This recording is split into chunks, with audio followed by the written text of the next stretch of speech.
আপনার আমার জীবনের কি আদৌ কোনো দাম আছে আমাদের জনপ্রতিনিধিদের কাছে?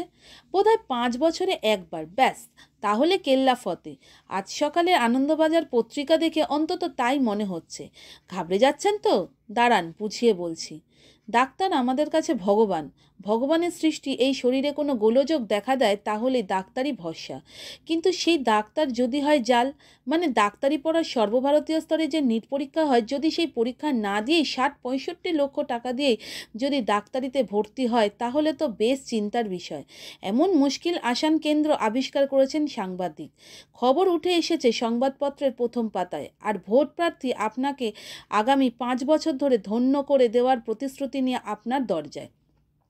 শিক্ষা দুর্নীতি, রেশন দুর্নীতি, কয়লা, গরু, নারী পাচার, বাড়ির মেয়ে বউদের পছন্দ মতো ডেকে বিছানা গরম করা সবই চলছিল। আর সবটাই আমাদের গা সওয়া হয়ে গেছিল। নিশ্চিন্ত মনে মুড়ি চপ চা দিয়ে জমিয়ে সন্ধেবেলা বউয়ের সঙ্গে গল্প করছি। পাড়ার চায়ের দোকানে সারা বিশ্বের বিষয় নিয়ে যুক্তিপূর্ণ মতামত দিয়ে নিজেকে বেশ মহান অনুভব করছি।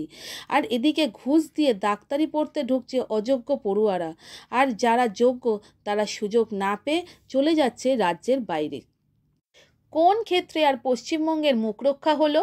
আমাদের ভবিষ্যৎ নির্ভর করছে এমন কিছু পাশ করা ডাক্তারদের ওপর যাদের ভর্তি হওয়ারই কোনো যোগ্যতা নেই। যারা এত টাকা দিয়ে ডাক্তারিতে ভর্তি হচ্ছে তারা তো পাশ করে ডাক্তারি করবে না, বরং ডাক্তারি ডিগ্রি দিয়ে প্রকৃত অর্থে ব্যবসা করবে। ফলে আপনাকে আমাকে হামেশাই ছুটতে হবে টেস্ট করতে, কারণে অকারণে বসাতে হবে পেসমেকার, আইসিটি, আরও কত কী। ব্যবসায় বিনিয়োগ করেছে, প্রফিট তুলবে, এটাই স্বাভাবিক। ইলেকটোরাল বন্ডে টাকা দিয়ে ওষুধ কোম্পানি দাম বাড়াবে ওষুধের। জনসংখ্যা অনেক বেশি, অসুবিধা নেই, একটু ভিড় বাড়বে নিমতলায়, দরকার হলে পাশে আরেকটা খুলে দেব।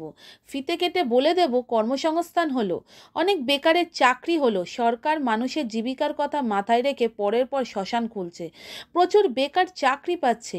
শ্মশানের সঙ্গে আনুষঙ্গিক বিষয়গুলোও চলবে। ধোঁয়ায় ধোঁয়া হবে চারিদিক। দূর থেকে দেখা যাবে শিল্পের ঘনঘটা।